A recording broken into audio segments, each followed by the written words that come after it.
চলো আজকে আবারও একটা সুন্দর ডিজাইন তোমাদের সঙ্গে শেয়ার করি। সামনে যাদের বিয়ে আছে বা রিসেপশানে কী শাড়ি পরবে ভাবছো, এই ডিজাইনটা কিন্তু রিসেপশানের জন্য একদম পারফেক্ট একটা ড্রেপিং। তোমরা কিন্তু খুব সুন্দরভাবে এই শাড়িটা পরতেই পারো রিসেপশানের দিনে। তো প্রথমেই দেখো এখানে আমি শাড়িটাকে ওপেন করে নিয়েছি, আর এখানে দেখো শাড়িটাকে ওপর দিক দিয়ে আমি ভাঁজ করে পেটিকোটের মধ্যে দিয়ে নিচ্ছি। প্রথমে ডান দিকে, তারপরে বাঁ দিকে, আর তারপরে এক্সট্রা কাপড়টা পেটিকোটের তোমরা দেখো এখানে মিডিলে যেটা আছে খুব ভালো করে দিয়ে নেবে, মানে পেটিকোটের মধ্যে দিয়ে নিলে। এবার পিছন দিক দিয়ে খুব টাইটভাবে টেনে সামনের দিকে নিয়ে এসে প্রথমে যেখানে আমরা শাড়িটাকে পেটিকোটের মধ্যে দিলাম ওখানে দেব। নিচের দিকে লেন্থ দেখবে যেন পা না দেখা যায়, মানে একটু নিচের দিকে শাড়ি যেন বড় থাকে। তারপরে ওপরের দিকে তোমরা এক্সট্রা শাড়িগুলো পেটিকোটের মধ্যে দিয়ে নেবে। এখন আমি মিডিল থেকে শাড়িটাকে ধরতে ধরতে আঁচলে চলে গেছি, আঁচল রেডি করব। আঁচলে যে ডিজাইনটা আছে ওটা আমি দেখে নিয়েছি, ঠিক ওই মাপে একইভাবে প্রত্যেকটা এখানে আমি রেডি করে নেব। তোমাদের যদি মনে হয় বাঁ হাত দিয়ে আমাদের শাড়ির আঁচল ধরতে অসুবিধা হয়, আমরা ডান হাত দিয়ে করব, তো আমার কিন্তু অনেক ভিডিওতে আমি ডান হাত দিয়েও কীভাবে এভাবে আঁচলের কুচিটা রেডি করবে সেটা কিন্তু দেখিয়ে রেখেছি। তোমরা অবশ্যই আমার চ্যানেলের ভিতরে গিয়ে দেখবে, প্রচুর শাড়ি র্যাপিংয়ের ভিডিও দেওয়া আছে। এবং যারা একদম বিগিনার্স, যারা শাড়ি পরতে পারো না, তাদের জন্য স্টেপ বাই স্টেপ কীভাবে তোমরা শাড়ি পরবে সমস্ত কিছু ডিটেলস কিন্তু পেয়ে যাবে। তো এখানে দেখো আঁচলের মাথাতে একটা সেফটি পিন পিন আপ করে নিয়েছিলাম, আর এরকম অল্প অল্প করে রেডি করতে করতে মিডিলে আবারও একটা এখানে সেফটি পিন পিন আপ করে নেব। চেষ্টা করবে যতটুকু করছো ততটুকুই যেন কোনোভাবে সিকিওর রাখা যায়। সেটা সেফটি পিনে পিন আপ করতে পারো বা কোনো ধরনের কোনো ক্লিপও এখানে কিন্তু আটকে রাখতে পারো। তারপরে ঠিক কাঁধের উপরে নিয়ে নেবে যতটুকু রেডি করেছো। এবার সামনের দিকে ভাঁজগুলোকে জাস্ট দেখে দেখে এখানে কিন্তু ধরে নেবে, একটা একটা করে ভাঁজ এভাবে তুলে নেবে। যদি মনে হয় তোমাদের যে এভাবেও করতে আমাদের অসুবিধা হচ্ছে, তাহলে দেখো ওপরে যে ভাঁজটা ছিল তার ঠিক তলা দিয়ে কিন্তু একটা ডান হাত একটা বাঁ হাত একটা একটা কাপড় তুলতে তুলতে যাবে, দেখবে এটা কিন্তু সুন্দরভাবে তোমাদের রেডি হয়ে যাবে। আর একটা জিনিস খেয়াল রাখবে, ওপরের ভাঁজ থেকে যেন তলার ভাঁজ না দেখা যায়, এটা কিন্তু অবশ্যই ঠিকঠাক করে রাখবে। ভাঁজটা আমি একটা হাত দিয়ে ধরছি, তলা দিয়ে দেখো ঠিক ডান হাত বাঁ হাত ডান হাত বাঁ হাত করে কিন্তু নিচের দিকে আমি এভাবে যাচ্ছি, মানে একবার ডান হাত দিয়ে ধরছি একবার বাঁ হাত দিয়ে ধরছি। তো এভাবে ধরতে ধরতে কিন্তু আমাদের আঁচলগুলো পুরোটাই আমরা রেডি করে নেব। তোমাদের যদি মনে হয় এইভাবে করতে আমাদের খুবই অসুবিধা হচ্ছে, তাহলে কিন্তু তোমরা তোমাদের পছন্দ মতোভাবে কিন্তু আঁচলটাকে রেডি করে নিতে পারো।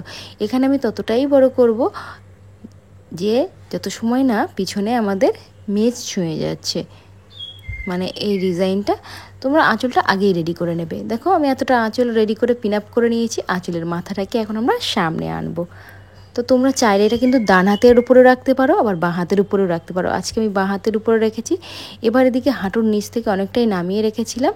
এবার দেখো পিছনে কাঁধের উপরে আমি কিন্তু একটা সেফটি পিন দিয়ে সিকিওর করে নিয়েছি। আর এখন আমরা রেডি করব কুঁচি। কুঁচি রেডি করার আগে ঠিক ডান দিকের কোমরে কিছুটা শাড়ি আমরা এখানে ছেড়ে রাখবো, যাতে করে আমাদের ডিজাইনটা দেখতে ভালো লাগে। তোমাদের প্রয়োজন মতো, বা চেষ্টা করো হাঁটু পর্যন্ত।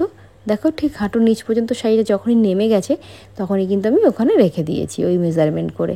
এখন আমি এভাবে কুচিটাকে রেডি করে নিচ্ছি।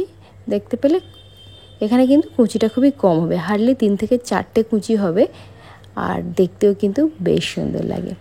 তো আমার প্রিয় দর্শক, তোমরা যারা কমেন্ট করছো যে দিদি শাড়ি পরতে পারছি না, সত্যি বলতে এইবার প্রচুর কমেন্ট করেছো যে দিদি শাড়ি পরতে পারছি না, শাড়ি পরতে পারছি না, একদমই পারছি না, চেষ্টা করলেও পারছি না।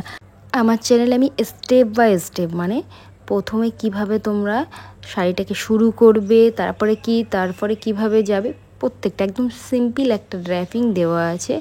তোমরা দেখলেই বুঝতে পারবে যে আমি ওখানে দিয়েও রেখেছি যে স্টেপ বাই স্টেপ কীভাবে টিপ সহ শাড়ি র্যাপিং তোমরা পড়তে পারো, সেটা কিন্তু মেনশন করা আছে। ওই ভিডিওগুলো দেখো, আশা করি তোমরা শিখতে পারবে।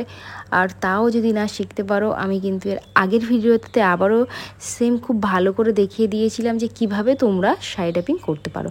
তো আমার পিছনের ভিডিওগুলো একটু দেখার চেষ্টা করো, আশা করি বুঝতে পারবে। তো এখানে দেখো এক্সট্রা কাপড়টা কিন্তু কুচিটা আমরা পেটিকোটের মধ্যে দিয়ে নিয়েছিলাম। এখন আঁচলটাকে পিছন দিক দিয়ে নিয়ে যাচ্ছি, আর এই ভাঁজগুলোর তলা থেকে নিয়ে আসবো।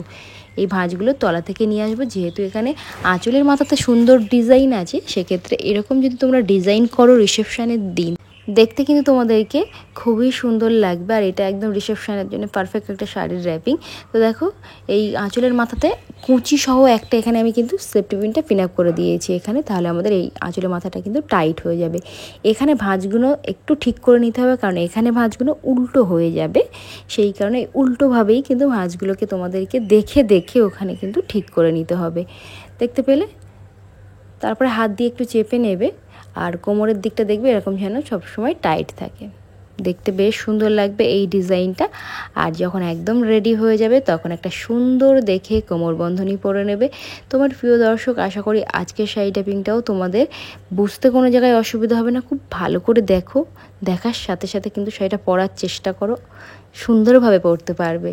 আর যদি তাও না পারো আবারও কমেন্ট করো, আমি নেক্সট ভিডিওতে একটা simple sari tapping step by step শিখিয়ে দেবো, যেখানে তোমরা একদম যারা বিগিনার্স আছো সুন্দরভাবে শাড়ি পরা শিখে যাবে। অবশ্যই কিন্তু আমার চ্যানেলটিকে ফলো রাখতে হবে আপকামিং নতুন নতুন ভিডিও দেখার জন্য, তার জন্য চ্যানেলটিকে সাবস্ক্রাইবও করে রাখতে হবে। আর পাশে থাকে একটি বেল বাটন থাকে, ওটাকেও হিট করবে, তাহলে আমার যখনই ভিডিও আপলোড করব সবার প্রথমে নোটিফিকেশান কিন্তু তোমাদের ফোনে পৌঁছে যাবে। তো আজকের মতো করবো এখানেই টাটা, দেখা হচ্ছে আবারও একটা নতুন ভিডিওতে। তত সময় ভালো থেকো, সুস্থ থেকো, বাই।